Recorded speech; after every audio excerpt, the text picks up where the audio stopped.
Welcome to the video, guys. As you might know, the EU and the UK have been having trade negotiations over the last couple of months in order to agree on a trade deal ready for our exit from the EU on December the 31st, with reports out recently suggesting it wasn't going very well, which I covered the other day. It seems today, though, there has been more news coming out about how the negotiations went, and in particular, how salty Michel Barnier was that the UK would not cave in to the EU demands. Now, what I also find funny is that on the same day, Liz Truss announced how well the UK-US trade talks had been going and the progress that had been made, showing this is what happens when two independent nations deal with each other in comparison to dealing with the unmitigated shit show that is the European Union. With this report here from the Express, Barnier explodes. EU chief never looked so angry as UK savages unreasonable block. Michel Barnier stunned reporters as he deviated from his usual unflappable nature to show visible exasperation at accusations from UK negotiator David Frost about the failed Brexit talks. Brexit talks are on the verge of collapse after a row broke out between UK chief negotiator David Frost and his EU counterpart Michel Barnier. Mr. Frost accused the EU of taking an ideological approach and warned them to drop it within the next fortnight, as was reported the other day. James Crisp, the Brussels correspondent for the Daily Telegraph, told LBC's Nick Ferrari about the strangeness of seeing Mr. Barnier so visibly exasperated. Mr. Crisp said, "You've got two big beasts facing each other here, the UK and the EU. Both sides are in their trenches and both are saying to the other side, you've got to move. That's been the story of Brexit in a way. Yes, that's because the people of this country voted to stay in those trenches and get the deal that we want, or preferably no deal, so we don't have to listen to any more of their shit or pay them a single penny. Personally, I wish we didn't have to pay them the 39 billion, but what's done is done. That is part of the withdrawal agreement and already signed in. Last week, trade negotiations continued in Brussels and went very badly. On Friday, I don't think I've seen Michel Barnier look so angry, which fills my heart with warm feelings. He continued, it was very unusual for him. He's a very unflappable, distinguished gentleman. It was the accusation that the EU was being unreasonable, that the EU is being inflexible and unyielding, which obviously it is. The UK have set out their position, and that is set in stone by the electorate of this country. If you don't like it, then you know what the option is. WTO Brexit, we'll see you later. You can try and deal with the troubles you've got over there, in France, Germany and Italy as it stands, with probably many more we don't know about. As far as they are concerned, nothing in the negotiations should come as a surprise. The reporter added, Boris Johnson agreed a political declaration, a non-binding document setting out the aspirational terms of the trade deal. Yep, note that it is a non-binding document setting out aspirational terms. Doesn't mean shit when it really comes down to it. Everything, more or less, that Mr. Barnier is asking for could be seen as being in that document. Once again, it doesn't matter. And we have to remember that document was made when the government was under the cosh by the Ramona Parliament of 2017 to 2019. All of this was done before the election last year and the 80-seat majority that Boris Johnson now has. It's a case of interpretation, and both fans interpret it very differently. Well, Brexit can't be interpreted in any other way. The people of this country spoke, and the reasons they have spoke are well known. The government needs to stick to its guns and keep to what got it elected. The UK has 6 weeks until a legally binding deadline ruling out an extension to the transition period. Good. In 6 weeks, we can have a little party, guys. The deadline for a trade deal to be negotiated is the end of December 2020. Mr. Frost admitted there has been very little progress in talks with the EU. I would have to disagree with that. There has been plenty of progress towards a WTO Brexit during these talks, which we are always going to be happy about. The EU, on the other hand, they will not be very happy about it at all. Mr. Barnier also revealed that the round of talks had been very disappointing, adding that he was not optimistic about the outcome. Good. that makes me optimistic.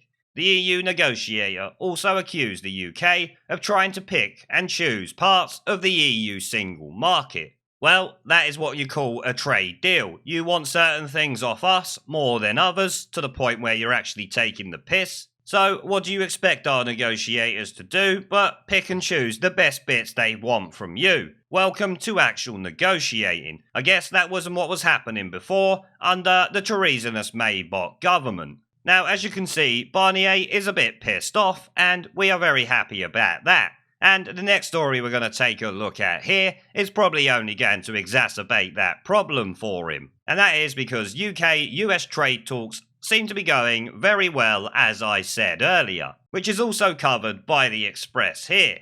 UK-US trade talks news. Liz Truss makes update after 200 negotiators complete first stage. Today, the government published an update on UK-US trade talks with Trade Secretary Liz Truss branding the recent negotiations a success.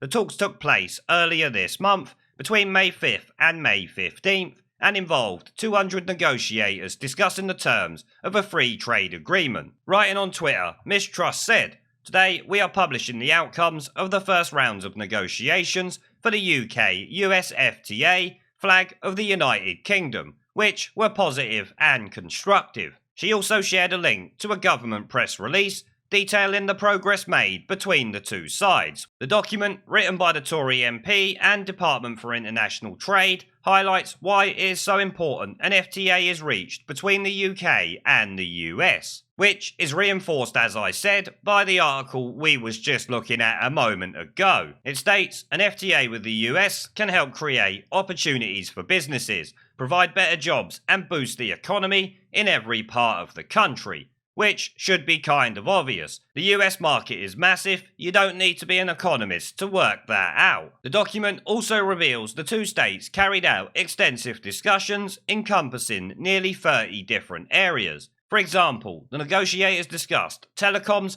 financial services, market access for goods, and the environment. No doubt, along with selling the NHS, if Labour have anything to say about it, because that seems to be all they actually have. The meetings were positive and constructive, reflecting the mutual commitment to secure an ambitious agreement that significantly boosts trade and investment between our economies, the first and fifth largest in the world. Both sides recognise the unprecedented circumstances in which these negotiations took place, with significant emphasis placed on supporting the post-crisis economic recovery, which is yet another reason why we need to be out of the European Union. Like I've said many times, we don't want to be a part of the bailout, which, as I covered yesterday, could apparently cost us up to 4.6 trillion. Trust me, we don't want any part of that. Ms Truss is hopeful the next stage of talks can proceed at an accelerated pace. She said a second round of virtual talks will take place in the weeks beginning June 15th and 22nd. Ahead of these dates, Ms Truss said the two negotiating teams will be in frequent contact, meeting virtually on a rolling basis. Because that is how two friendly countries negotiate, unlike of course the EU, who have made themselves pretty hostile towards the UK ever since Brexit was decided. And this here is the press release from the government, which I'm not actually going to bother reading, because it literally just goes over everything that was already in the Express article we just took a look at. These are all the things that they were discussing. The Labour Party will be devastated that the NHS is not specifically listed in there. I'm sure they was really hoping it would be. But I think you will all agree that these are two good news stories. Our trade deal with the US is obviously going to be a great thing. And Michel Barnier being super pissed off and salty as a motherfucker that he is not getting his own way and the UK are not giving in is once again music to my ears, as I'm sure it is all of you. If only UK governments had been like this from the start of the Brexit process, this shit show would have been dealt with a long time ago. Hopefully now it actually will be by the end of the year. Now before I go, I've started doing live streams and uploading gaming content on my second channel. If you would like to come and join me for a live stream to chat in real time, have an interest in gaming related content on YouTube, or just want to follow me over there because you are a legend, the link will be down in the video description below and as a pinned comment. I hope to see you all there. Now as always, before I go, I want to thank our PayPal, Patreon, Subscribestar and YouTube members for supporting the channel, along with everyone who watches my videos. Remember to let me know what you guys think down in the comment section below. Leave a like, subscribe with the notification bell and share this video as it helps the channel a lot. And I will see you all in the next one. There is a pattern consistent throughout history of oppressed people turning on the oppressors. Slaves against their owners, the peasantry against the feudal barons, colonies, Mr. Verhofstadt, against their empires. And that is why Britain is leaving.